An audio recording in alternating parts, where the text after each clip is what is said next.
Hello, everybody. My name is E-Train, and welcome to the E-Train Talks podcast. Today, I'm going to be interviewing author Erika Lewis. Erika is a graduate of Vanderbilt University. She loves wandering the halls of museums and, well, writes amazing books. What more can I say? People all over the world. That's right, the E-Train Talks podcast has gone international. We are going to be interviewing someone in the same time zone as me. Finally! It's been so hard to schedule interviews when everybody's on the East Coast or Central Time, but she's in Pacific Time just like me. So, without further ado, put your hands together for Erika Lewis, author of the middle grade fantasy read Kelcie Murphy and the Academy for the Unbreakable Arts. Before we begin the interview, would you mind sharing a little bit about your middle grade novel, Kelcie Murphy and the Academy for the Unbreakable Arts? I would love to do that. And I don't want to give away too many spoilers since this is just book one. But this is the story of 12-year-old Kelcie Murphy, who was abandoned at a very young age. So she has no memories of anything in her life prior to being abandoned. And her most important thing in life is to find out who her parents are. But there's literally been no hope until she turns 12. And that's when everything changes. She gets dragged back to Boston after moving from foster home to foster home. And I should say miserable places from miserable places, things that are done on purpose in this story. So it's not just about being torturous to Kelcie. Well, I guess it is, but not from the system perspective. But for her, it all begins with a field trip to a museum and a moment in time where she's forced to unleash a horrible evil. And when that happens, she has to make a choice of whether she's going to follow after this horrible thing that she did and these crazy creatures and these that were attacking her, or she's going to stay in her life where she is. And of course, she goes on her journey and somehow ends up at the Academy for the Unbreakable Arts. How's that? If you want to learn more about Kelcie Murphy and the Academy for the Unbreakable Arts, you can go on Erika Lewis's website, or you could check out my book review podcast of Kelcie Murphy and the Academy for the Unbreakable Arts. So my first question for you, Erika, is Kelcie Murphy and the Academy for the Unbreakable Arts revolves around Celtic mythology. As a fan of mythology myself, I really want to know, is there any particular reason you chose to incorporate Celtic mythology in Kelcie's story over other mythologies? Yeah, so I used to live in the UK, and we're frequent travelers to Ireland, Scotland, and England and Wales. My family's background is European, which when you talk about Celtic mythology, it actually encompasses all the way across Europe. There are multiple Celtic mythologies. This specific book is actually set in a particular branch of that. We'll call it, it's called Irish mythology. So when you read the story, a lot of things will feel different to you because they're not your Welsh mythology, which is King Arthur, and everything is got its own little region and stories. So I specifically wanted to tell the story about the principal at the school. So I was on this crazy trip all the way through the Highlands in Scotland. I dragged my kids, they were about your age, all the way up there. And they were like, oh, how many times do we have to get off the bus and stare at a ruin? And I was like, well, we're almost there. And we took a trip all the way to this place called the Isle of Skye, which is magical and full of fairy lore and all kinds of neat stuff. But what was there was Skyhawk's a real school. So the school, the Academy for the Unbreakable Arts, is based on a school called the Fortress of Shadows, which actually existed. And it is a school run by the same principal who runs the school. We call her a preceptor in the book. And she taught all of the biggest heroes in Ireland how to fight with martial arts and magical weapons. There are almost everything about the school and the test to get in. A lot of that's all taken right out of real mythology. And so that was the inspiration. And she was a part of Irish mythology. And so when I was building the school, I wanted to really dip into as much of that as I could. Same with the evil object that is released and the evil person, villain, so to speak, in the story is also out of Irish mythology. But then, of course, I dump everything in on top of that too. So So there's my long-winded answer to your question. Well, I had no idea that there were different kinds of Celtic mythology. I didn't know that Irish mythology was like an individual kind of the whole scale. Yeah. And also, I didn't know that the Academy for the Unbreakable Arts is based on a real school. That's so interesting. Yeah. So I'm so glad that you've set the stage for a possible Kelcie Murphy series. Do you plan on making Kelcie Murphy in the Academy for the Unbreakable Arts a lengthy series like the Percy Jackson mythological universe? Ideally, right now this series is 3 books. So the Kelcie's story and about the war that's going on at the moment, everything going on at the moment, will hopefully I can finish it in 3 books because that's what we planned on. You never know. Sometimes I get a little long-winded and there may be 4, but it's planned for 3 books right now. And then, yeah, it'd be great to spin it off to do other stories of actually about other characters in the universe and other kinds of shifters like cats and, you know, some things that are in the story that don't get as much spotlight right now. This is just an idea, but I think it would be cool if like you had a character like Kelcie Murphy on the winter side of the whole war. I think that would be a cool one. Yeah, that would be. No spoilers, but book 2 is coming. Okay. I'm thrilled to hear that because I'd love to learn about Kelcie's years 2, 3, and beyond at the Academy for the Unbreakable Arts. Now, my next question is Kelcie Murphy is a strong, stubborn, and resilient female protagonist. Where did you get the idea for her personality? You know, part of it came from circumstances. For me, when I'm creating a character, and especially one that's going to go to a military magic school, you have to be a little bit tough just to get through something that's physically challenging and people constantly coming at you. But more so than that, I felt like her life had been so hard, and that was the backstory that I really wanted for this character, that when you pick her up so many years later, she felt like she needed to have a really thick skin because she moved around a lot. She never had any money. She was constantly, you know, looking to just be able to eat every day and have enough to get by and get through this kind of her existence. And so by the time we meet her, she's had a hard time making friends because they never stick. And she's tough. She's tough because she feels like no matter what, the outside world is not going to accept her the way she is. So she's just kind of plowing forward until she can, till she can grow up in many ways.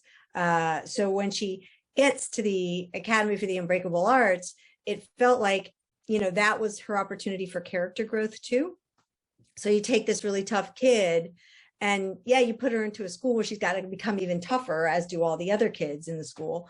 But she also becomes softer and more trusting and opens herself up, which I thought was a really fun aspect of her to play with all the way through.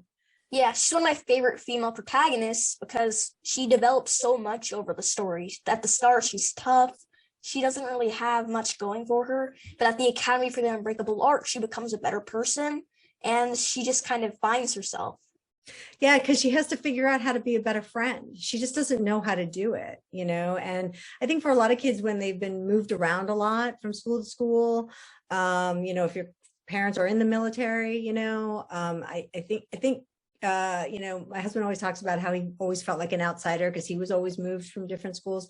And I think that's something that a lot of kids have to figure out how to do, to talk to each other. Plus, with all the social media these days and being online, people hardly have these face-to-face conversations anymore. So yeah, I think it's all a bit of a struggle for some of us. So did you get any inspiration from other books you've read in the past that led to your debut middle grade book? You know, there's a lot of things that I took inspiration from. It's hard not to, in the sense that, you know, you fall in love with something. And it's funny to me because a lot of people compare Kelcie a lot to Harry Potter and that magic school. But when you get into the story, especially beyond book 1, the story is really about these 2 continents at war. And it's more about, if I had to compare it to something and take inspiration, I would say Avatar: The Last Airbender, the animated series, probably more than the idea of a singular book. I mean, I took inspiration in my writing journey from Rick Riordan. I mean, all of his, I just think he's amazing. I took inspiration from Peter Larangis, who is also amazing. DJ McHale. I mean, I can name so many of them, from Kate O'Hearn, who did the Pegasus series. I love her stories. Shannon Messenger and well, I always say the name of that book on Keeper of the Lost Cities. Those stories, but from the kind of journey, I would say the story I wanted to tell, I wanted it to be more of a Lord of the Rings, Avatar: The Last Airbender, big epic battle fight. Well, I'm looking forward to the next 2 books in the series, because we haven't really had the winter versus summer battle yet, and I'm just anticipating that huge battle. Excellent. So, Kelcie Murphy in the Academy for the Unbreakable Arts is your middle grade book debut. Woo! Yay! What was the most challenging part of writing for that age group? I think brevity, trying to not make the books too long, especially in the first books. I tend to like to make sure every character introduced has some kind of storyline. And there are a lot of characters in this book, and you can't always fulfill that, but especially with the 4 main ones, all of them have their own backstory. And sometimes, especially on your first middle grade, they want you to keep it a certain page length, a certain word count, which is a page length. So I have a feeling the next couple of books will be a little longer. Hopefully everybody will be good with that. But it is definitely, that was probably the hardest part. And I wanted to make sure that the voice of the kids was true to their ages. I think that when you're writing a 12-year-old kid, they're 6th grade, potentially, usually. And so for me, I have kids in the house. I know what that feels, and I can use all their friends as inspiration and sort of where they are at that. But I'm also writing for an 8 and up reader. So there's sort of that balance between the two, because 12-year-olds, they're almost adults, you know what I mean? By 13 in our world, you're considered an adult in most religions these days. So yeah, it's that balance that was probably the trickiest thing, and not getting too adult. So here's a question I often ask my guests. Was there someone who inspired you to work in the book industry, a teacher, a parent, author, or role model? Yes, for me, I guess there was probably 3 people, maybe 4. The first person was a teacher, and actually in high school, I had a very difficult time learning to read. And it wasn't until I was in my freshman year of high school, I think it was, that my teacher noticed that part of my problem was comprehension. Like, I could read, but I was only catching parts of the phrases and words. I was missing the outside of the page, which is it's a form of dyslexia, but it's not. You're right, what most people have. And so I had to retrain my eyes and retrain the way I was reading. And I don't know that I could be a writer without him. His name was Mr. Cannon. He was amazing. And then when I was working in the television industry for quite some time, my job was to give notes on everybody else's stories, and as a creative exec, and my job was to make sure that all of the pieces of the train of making the TV shows, scripted TV shows, were moving the train on time. And I ended up working with I ended up working with people like Stanley. Yeah. And I remember we were working on an idea that was one of my original ideas. And he was like, you should really write this. You should really write this. And I was like, I don't know if I can do that. And so people like that, I was very fortunate to have a good 15 plus years working on stuff like that, working in the Marvel universe a little bit, working with Michael Uslan on the Batman side of things, and just in terms of the executive creative side. And so when I wanted to start to learn to tell my own stories, I reached out to all of them and was like, how do I do this? And I remember Michael showing me how to do a comic with the panels, because I also write comics and graphic novels.